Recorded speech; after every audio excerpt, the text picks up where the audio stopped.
Me voilà de retour pour une nouvelle vidéo avec quelques notes cette fois. J'ai pris quelques notes pour me repérer un petit peu. Et je voulais vous parler du masque, des masques devrait-on dire, du pervers narcissique, mais je vais aborder un seul masque. Puisque récemment, on va dire, ce masque, on m'en a parlé. Quelqu'un que je connais assez bien, hein, sans que ça soit une relation vraiment amicale, m'a parlé de ce masque. Cette personne a été qualifiée d'ailleurs une autre fois comme étant sans arrêt dans la séduction. Et peu de temps après, une autre personne l'a qualifiée, cette personne manipulatrice et perverse, de charmeuse, de charmeur. Vous voyez ? On revient sur les mêmes termes. Et c'est le masque en fait de la séduction. La séduction, pourquoi? Pourquoi ils veulent à tout prix porter ce masque? Tout simplement, j'enfonce des portes ouvertes là, pour nous séduire. Déjà, certainement pour nous séduire par la bonne image qu'ils veulent démontrer, qu'ils veulent développer d'eux-mêmes. Hein.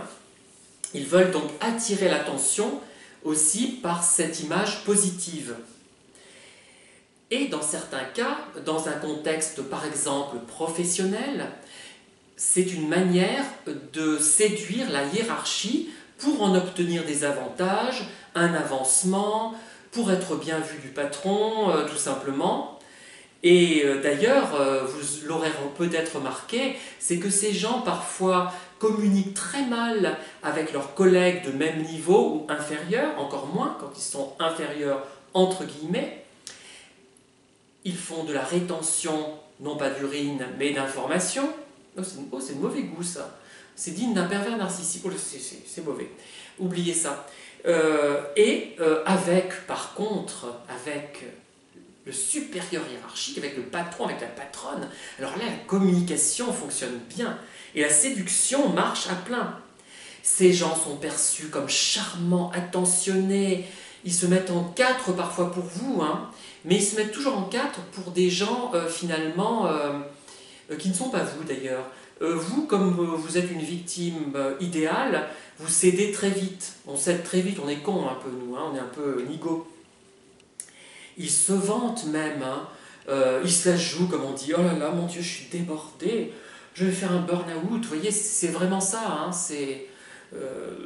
ils sont tout le temps dépassés, c'est terrible ce qui leur arrive, hein.